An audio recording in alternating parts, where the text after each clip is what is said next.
issue. That's a question before the House, and I give the call to the member for Flynn.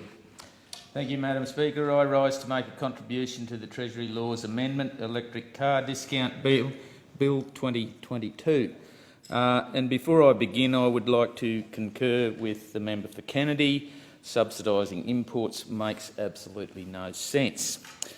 First of all, I'd like to make it clear that the electric and hybrid cars do have a place in our transport future, particularly for short trips and metropolitan urban use. However, even this scenario has ramifications both for the transmission infrastructure required for recharging capability, the power generation sector and the capacity to supply enough power to the grid. Labor's own modelling suggests that 3.8 million EV charging stations will be required. With respect to rural and regional Australia, the government is proposing fringe benefit tax relief to expedite the uptake of electric vehicles. This puts these people, regional, rural and remote Australians, at a distinct disadvantage compared to their city-dwelling cousins for reasons which I will outline. Madam Deputy Speaker, electric vehicles have limitations with respect to their capability to travel long distances, the time it takes to recharge batteries, their ability to be multifunctional vehicles, for an example, to tow a caravan, a boat or be an off-road four-wheel drive vehicle, be a work vehicle for plumbers, builders, electricians and farmers and so on. The fact is, rural and remote regional Australia relies on these sorts of vehicles, and there are many people whose lives and jobs require more than a small car that can travel a short distance from A to B.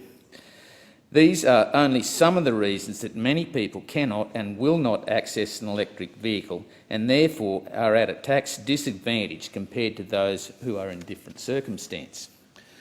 Professor Miranda Stewart, Director of the Tax Group at the University of Melbourne Law School and Fellow at the Tax and Transfer Policy Institute at Crawford School of Public Policy, has stated that the government's policy will deliver the tax subsidy to a rather narrow class of employee beneficiaries and provide the largest benefit to highest income earners. Given its fiscal loss, it provides unequal benefit and uncertainty about the electric car market. Madam Deputy Speaker, once again we see pious virtue signalling arguments of transition given by the wealthy who take into no account the ramifications inflicted on those who live in the practical real world. Madam Deputy Speaker, at recent Senate Economic Standing Committee hearings, Mr Martin from Macmillan Shakespeare Group stated that in relation to the charging of electric vehicles from a 240-volt home charging plug, one might expect 10 kilometres of travel in an electric car per 1 hour of charge. Madam Deputy Speaker, I find that revelation quite astounding, and to put it into perspective in relation to my travel requirements as the member for Flynn, it has been 110 days since the election, and I have travelled approximately 12,000 kilometres in my car around my large electorate in central Queensland. Given what Mr Martin has said, if I was driving an electric car, I would require 1,200 hours of charging hour in order to travel this distance. Madam Deputy Speaker, there are 24 hours in a day. 1,200 divided by 24 equals 50 full days of charging time, or 100 12-hour days of charging time. Madam Deputy Speaker, as I've already stated in the House, the Queensland Department of Transport and Main Roads stated in a Transport and Public Works Committee hearing, and I quote, "If EVs are typically charged during peak demand periods, EV charging will be more costly for owners and electricity demand will increase to levels that require our relevant local networks to be upgraded. That cost will ultimately be reflected in increased electricity prices for everyone." Madam Deputy Speaker, this is the same Australia-wide. The network was not designed for car charging stations at every suburban household, nor has the power generation sector the ability to provide enough power to meet the demand required for large-scale uptake of electric vehicles.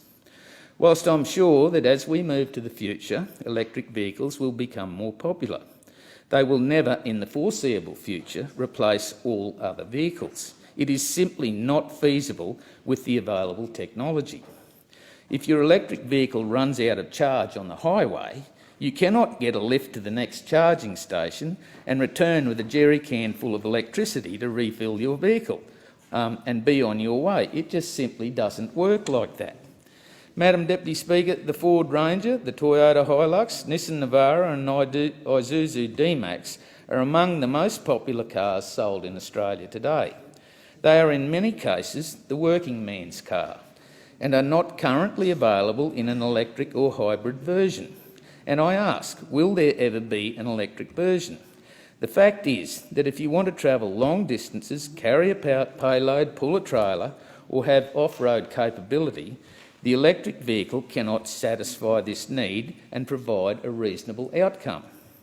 Financial institutions have already signalled their intention not to lend money to those willing to purchase an internal combustion engine car. I can only imagine that the insurance industry will follow suit, and this will further disenfranchise rural and regional Australia.